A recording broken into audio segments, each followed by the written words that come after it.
May mga tagpong maaaring hindi angkop sa mga bata at sensitibong tagapakinig. Ang inyong mapapakinggan ay naglalaman ng tema ng kababalaghan, paranormal, karahasan, at mga kwentong maaaring makapagbigay ng matinding takot at pagkabahala.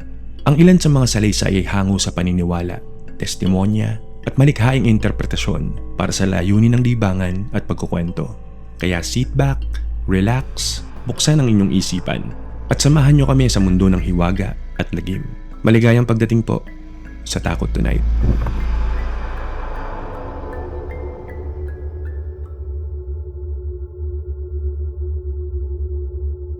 Itago nyo na lang ako sa pangalang Mariel.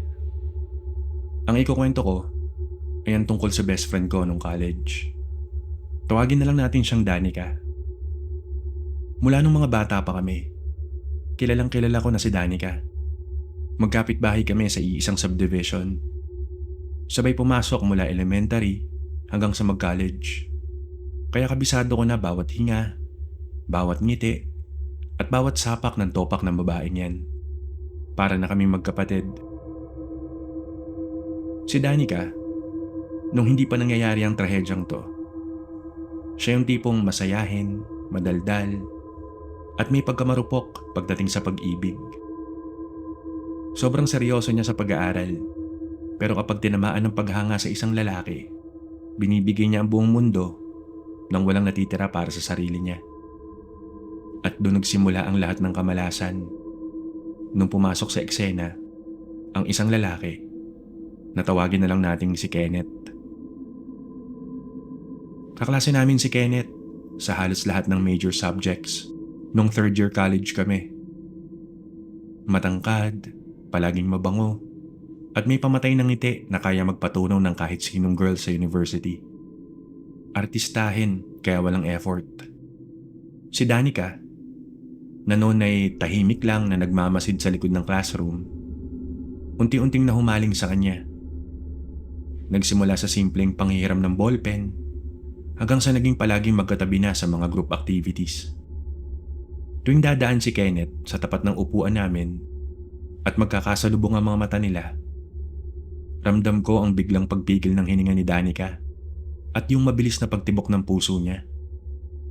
Palibhasa, madalas siyang kausapin ni Kenneth tungkol sa mga lesson. Pumasok sa isip ni Danica na baka may crush din sa kanya si Kenneth. Araw-araw, walang ibang topic ang usapan namin kundi si Kenneth. Kung paano to tumingin, kung paano tumawa, at kung anong ibig sabihin ng bawat simpleng chat nito sa kanya.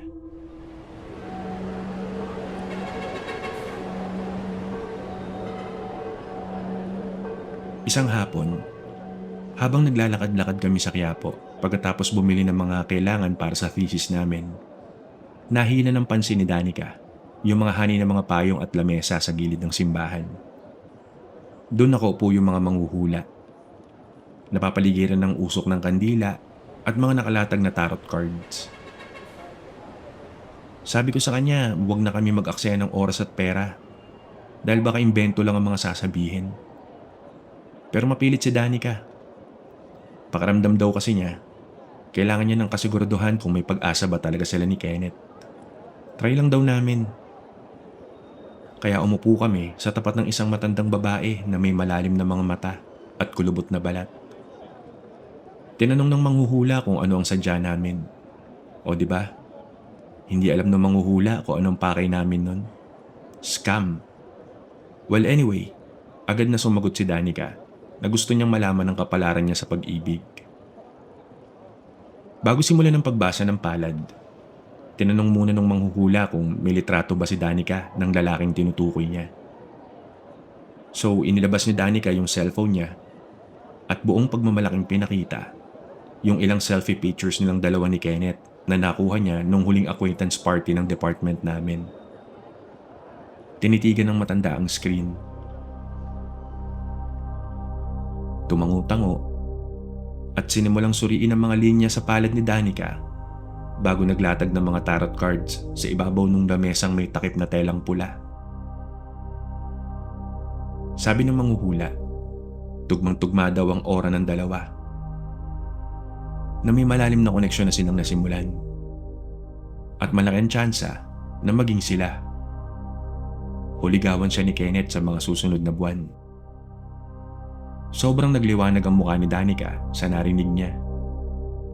Sa sobrang tuwa at saya, hindi man lang nagdalawang isip si Danica na maglabas ng 500 pesos bilang bayad. Kahit na para sa akin, napakamahal noon para sa isang hula na wala namang kasiguraduhan. Yung itsura ng manghuhula, halatang nakaloko siya ng mga bata. Tuwang-tuwa din. Simula nung hapon na yon, parang tuluyan ng nilamon ng multo ng obsesyon ang utak ng best friend ko. Halos gabi-gabi, puyat si Danica.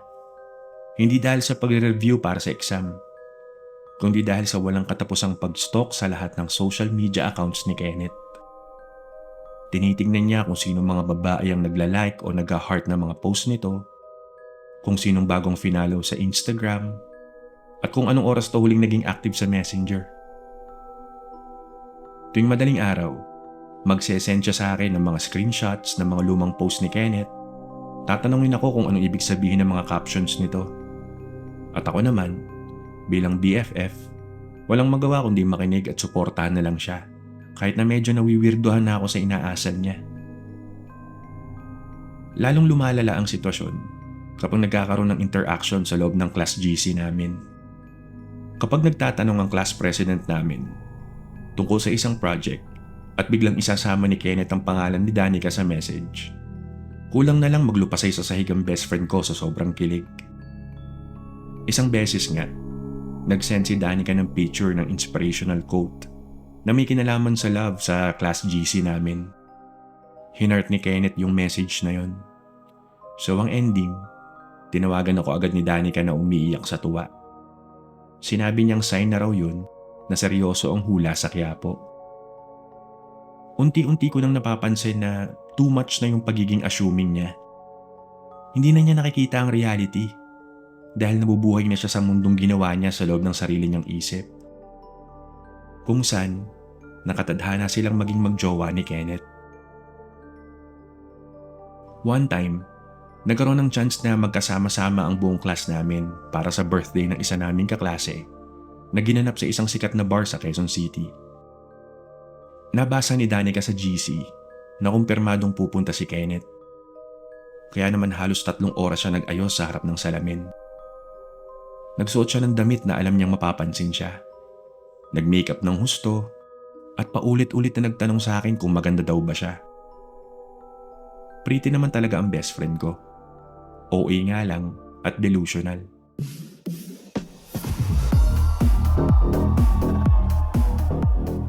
Pagdating namin sa venue, ganda agad ng bungad na music. Ang ganda ng bar. Na-excite din ako makipag-mingle doon kasi first time ko lang din sa bar na yon. Marami na ring nakainom sa mga kaklase namin. Nakita ko agad yung mata ni Danica. Talagang ginagalugad niya yung buong bar para hanapin si Kenneth. Pero yung masayang energy niya, biglang bumagsak nang makita niya ang lalaking pinapangarap niya. Hindi nag-iisa si Kenneth. May kasama siyang magandang babae. Schoolmate din namin.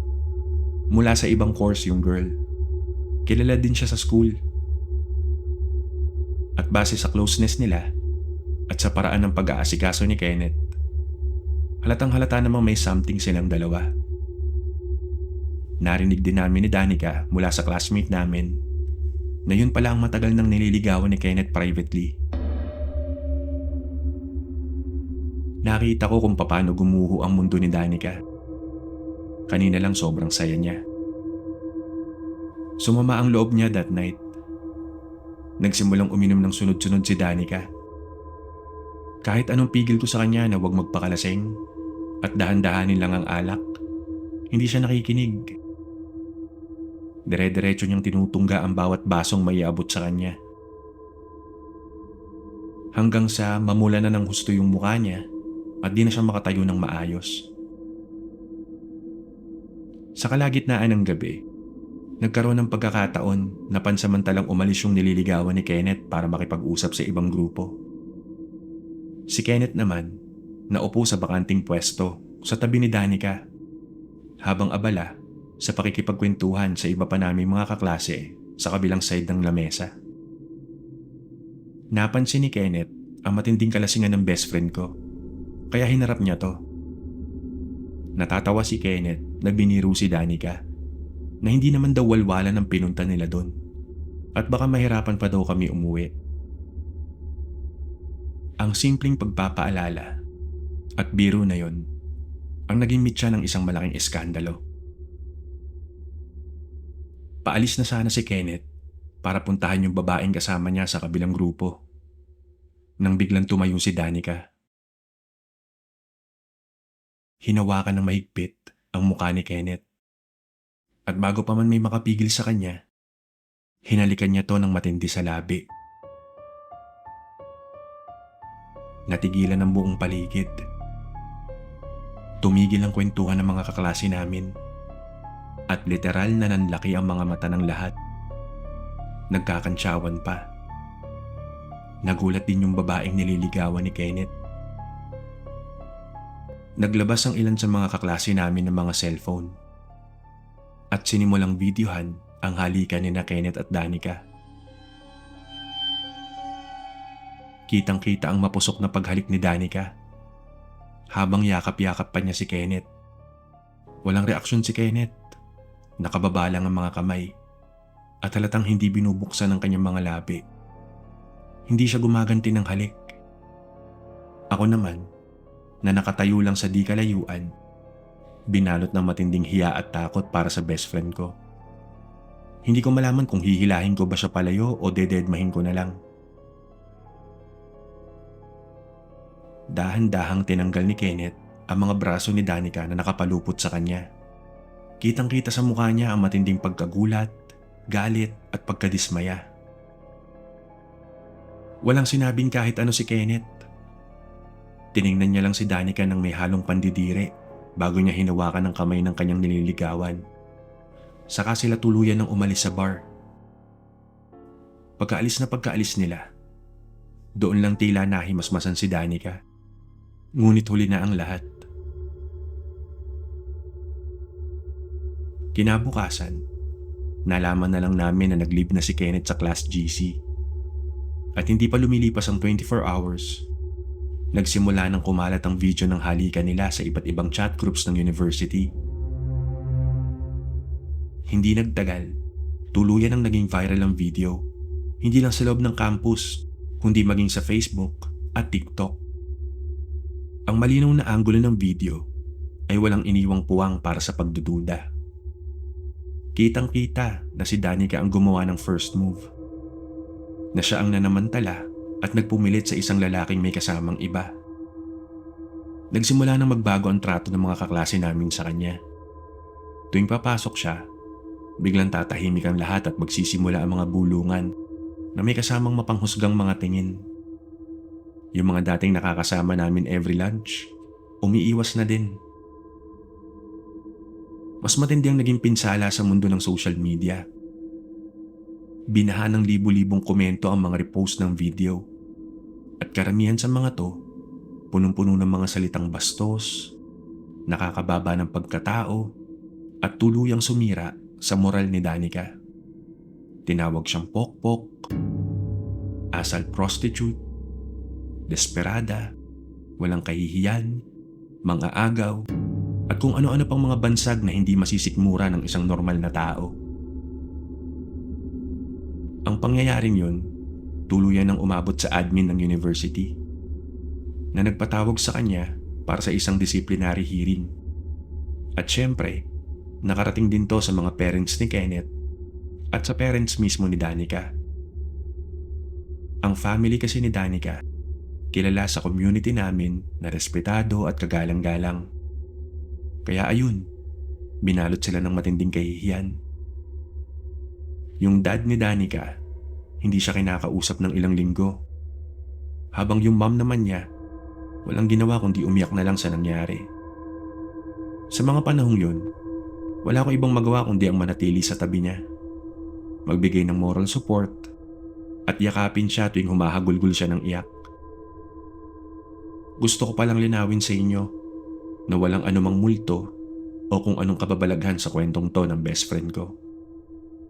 Nakakatakot din naman talaga ang malagay sa ganitong sitwasyon. Minsan talaga, may mga bagay na mas nakakatakot kaysa sa mga paranormal encounters. Ang malagay sa sitwasyon kung saan ang sarili mong maling desisyon at yung hindi mo mapigil na emosyon ang gigiba sa sarili mo, sa dignidad mo at sa buo mong pagkatao. Ang takot na maranasan ng public shaming, ang mag-viral sa nakakahiyang paraan, ang mawalan ng mukhang maihaharap in public, at ang habang buhay na dalhin yung mantsa ng isang pagkakamali sa harap ng milyon-milyong tao sa internet. Isang uri na yun ng impyerno habang nabubuhay ka. Bagsak na bagsak si Danica, pero yun ang consequence ng actions niya. Kahit pa hindi nakuhanan ng pangyayaring yun sa bar, mali pa rin ang ginawa niya. At hindi na yun mabubura.